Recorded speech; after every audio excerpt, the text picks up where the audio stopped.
Sometimes, unfortunately, you'll hit it into a bunker and the ball won't roll all the way to the bottom and you're left with a shot where you're having to play a shot on the downslope. It's a tough shot. In this particular instance, I've got it just inside the bunker and I've got to carry the ball about 10 metres, maybe 12 metres, and I've definitely got to stop it because on the other side of that green is a 40-foot drop down into a big gully. Certainly don't want to be in there. That would make the shot, make this hole a lot tougher to play.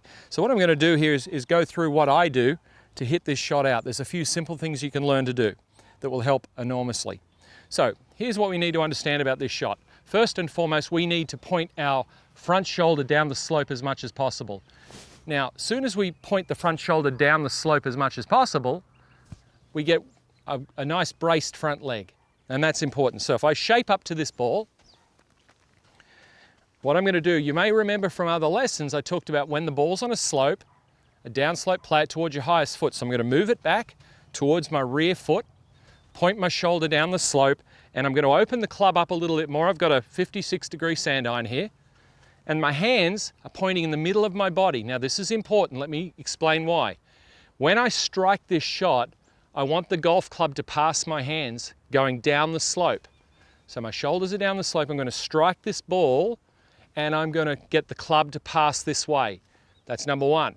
Number two, I'm going to make sure my shoulders stay at the same angle to the ground. In other words, I'm not going to lean back and up. This is very common with this shot.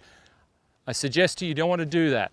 So, ball's in the rear, club face is open, point the shoulders down the slope, and then let the golf club go down, strike into the back, and pass this way. Now the follow through will be about here.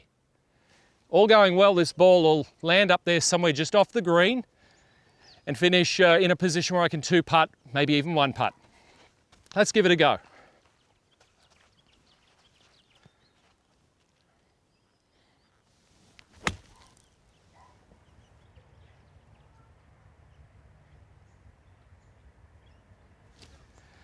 Well, that shot came off really good off that lie, and it just shows you that if you go through the process of getting the club face open, playing it towards the rear foot, point your shoulders down the slope, and when you play the shot, just keep your body in the same relative position with the club face like this, you can hit some high soft shots out of downhill lies and lead yourself to playing better, creating better scores on the holes.